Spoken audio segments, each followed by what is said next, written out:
Hey guys, it's Justine here from I Should Read That, and today I am bringing you my October reading wrap-up. So I read 7 books in the month of October, and while maybe with one exception, I'd say that they weren't necessarily the most super hyped books in the world, I really enjoyed the vast majority of what I read. So stick around and I'll tell you more about them. So to start off with some stats, 3 of those books that I read were books that I bought on my own, and the other 4 were books that I was given by publishers in some way, shape, or form. I read 1 nonfiction book, 3 horror books, 2 crime books, and 1 kind of commercial fiction.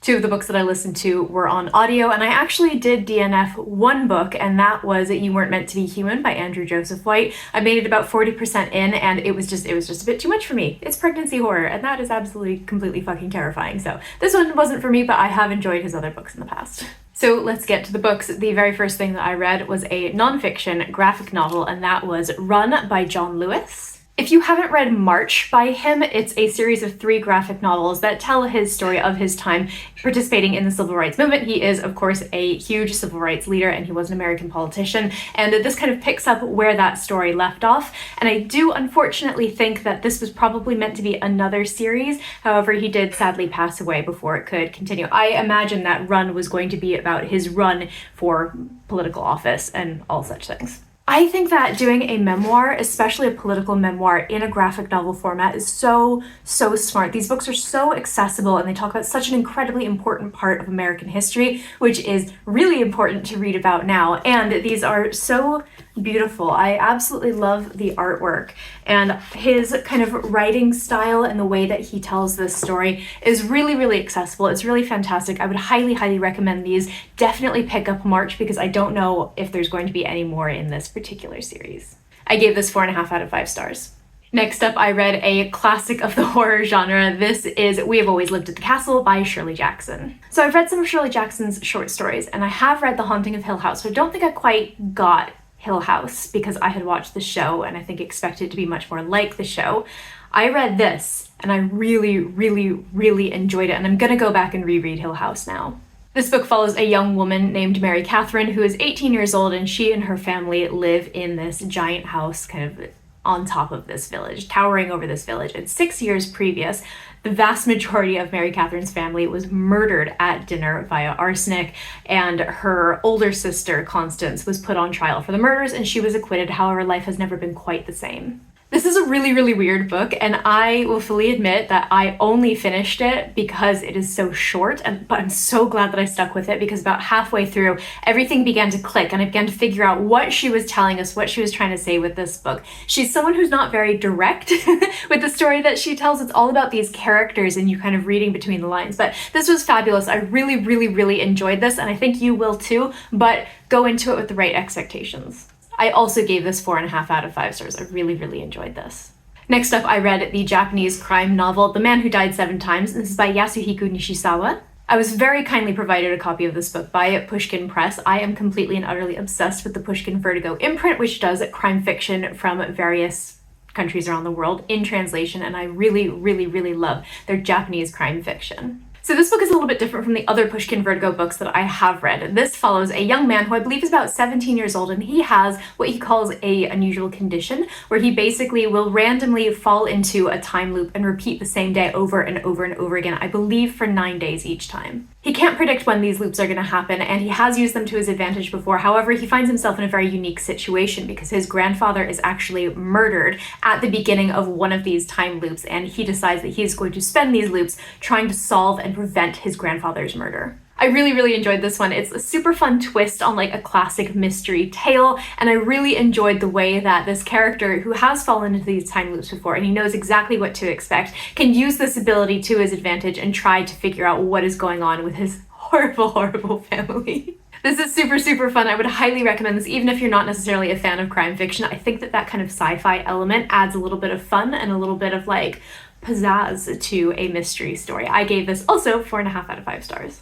Next, I listened to the audiobook for The Betrayal at Blackthorn Park by Julia Kelly. This is a World War II set crime novel. And full disclosure, as I've said before, Julia is actually my big sister, so I am a little bit biased here. So this series is set in the 1940s and follows a young woman named Evelyn Redfern who gets a job in the typing pool in the Cabinet War Rooms in London. However, she ends up stumbling upon a murder victim and everything changes for her. She ends up being recruited by the government to kind of root out spies, solve mysteries, etc.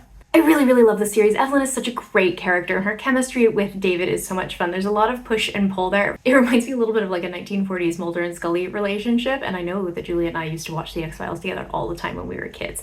And I also love the crimes and the intricacies of those crimes that she comes up with, also because I know that she happens to have read a lot of mystery fiction. It's so cool to see these books come to life. I'm really looking forward to the third one. It just came out a couple of months ago, so I'm a bit behind, but I'm going to be getting the audiobook for that soon. I gave this book 5 out of 5 stars. Next up is my one kind of disappointment for the month, and that was Fiend by Elma Katsu. So she is a horror writer who's been recommended to me a number of times before. This was my first book by her, and I will go back and read some of her others, but this one didn't quite hit the mark for me.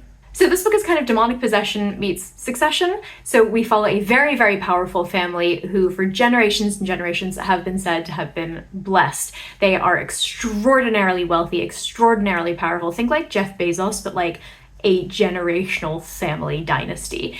And we follow various members of the family and how they kind of interact with each other, their relationship with each other, especially with the patriarch, their father. I feel like if I say anything else, it's going to be kind of spoilery, because one of my problems with this book is that things don't really pick up and like plot doesn't really happen until about halfway through. And this is not a long book. It's what, like 230 pages long. And if we're not getting to like the plot and the horror and what makes this horror other than the actions of horrible people to their own family members, I just didn't really get the point. I didn't really see it. There's one character who I really, really loved in this book. She was fabulous. The others I could kind of take or leave. It just felt a little bit like a mess. There was so much potential because the idea of Succession meets demonic possession is fantastic, and I really love that. And I loved a lot of the horror elements in this book, but like it just didn't come together in any kind of cohesive way. I'm giving it 3 out of 5 stars because again, those horror elements are really good, and that one character I really, really loved, but everything else was very, very forgettable, unfortunately.